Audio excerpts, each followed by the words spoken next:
राजस्थान के राज्यपाल कलराज मिश्रा बुधवार को वाराणसी पहुंचे। यहां हर घर तिरंगा अभियान के सवाल पर उन्होंने कहा कि आम आदमी तिरंगे से जुड़ जाए, अर्थात उसके अंदर राष्ट्रभक्ति स्वयं से आ जाए, इसलिए ये अभियान चलाया जा रहा है। वहीं बिहार में चल रहे राजनीतिक उथल पुथल के सवाल पर उन्होंने कहा कि वहां की उथल पुथल वहां के लोग स्वयं ठीक करेंगे और इस विषय पर टिप्पणी से इनकार कर दिया। वाराणसी पहुंचे कलराज मिश्रा ने कहा कि बिहार का मामला राजनीतिक है, इसलिए उस पर कोई टिप्पणी नहीं कर सकता हूं। बस इतना कहूंगा कि सभी को अपने विचार व्यक्त करने और उसके अनुरूप काम करने की स्वतंत्रता है। वहीं शायद वहां भी वही हुआ है। वहीं वाराणसी पहुंचे सुभाष चंद्र बोस की पौत्री रजनी चौधरी द्वारा दिए गए बयान की अभी भी भारत में आज़ादी नहीं है के सवाल पर उन्होंने कहा कि ये तो उनका प्रश्न ही बता रहा है कि आज़ादी है या नहीं। बिहार में जिस तरह की चीज़ें देखने को मिल रही हैं, लंबे समय तक नीतीश कुमार आप लोग के साथी भी रहे। जो उथल पुथल चल रहा है वे स्वयं अपना लोग ठीक ठाक करेंगे। राजनीति विषयक ये वार्ता है, इसलिए इस संबंध में किसी प्रकार की टिप्पणी उचित नहीं है।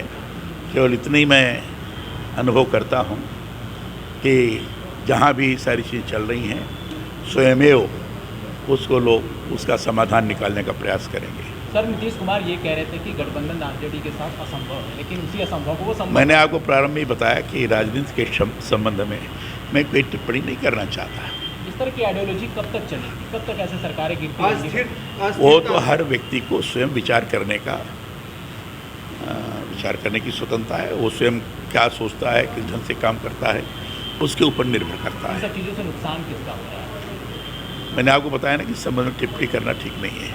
सर, राजस्थान के मुख्यमंत्री का कहना है कि रेप के बाद मर्डर की घटनाएं सिर्फ इसलिए बढ़ी है क्योंकि फांसी की सजाएं बढ़ गई हैं। तो उससे इत्तेफाक रखते हैं सर आप? तो उन्होंने उस पर का अनुभव किया, इसलिए वो बोले। सुभाष चंद्र की बेटी प्रपौत्री है, उन्होंने कहा है राशि चौधरी ने कि अभी तक आज़ादी पूरी नहीं मिली, ये अंग्रेजी हुकूमत चल रही है भारत में। मैंने कहा ना, लोगों के अपने अपने विचार हैं, लेकिन आज हम बिल्कुल आज़ाद भारत में हैं, स्वतंत्रता के साथ जीवन यापन कर रहे हैं। हर दृष्टि से लोग स्वतंत्र हैं और उस स्वतंत्रता के कारण ही अपनी अपनी अभिव्यक्ति अपने ढंग से लोग कर रहे हैं। इसलिए इसके बारे में स्वयं विचार करने की आवश्यकता है कि अगर आज़ादी नहीं होती तो इस बार की भाषा कैसे बोलते हैं। राहुल गांधी एक बात बोल रहे हैं कि अब जो है करो या मरो के आंदोलन की बारी आ गई है, वैसा ही कुछ आंदोलन करना पड़ेगा पूरे देश। ये उनका अपना नज़रिया है, अपने ढंग से कर रहे हैं। हर पार्टी, हर व्यक्ति अपने अपने ढंग से भविष्य में उसका कैसा क्या होगा ये सोच कर कार्य करता है, इसलिए वो सोच रहे हैं, कर रहे हैं। आज़ादी के 75वां अमृत महोत्सव मनाया जा रहा है, हर घर तिरंगा। हाँ, ये हर घर तिरंगा, आम आदमी के साथ तिरंगा जुड़ जाए, इस प्रकार का एक अभियान चला है।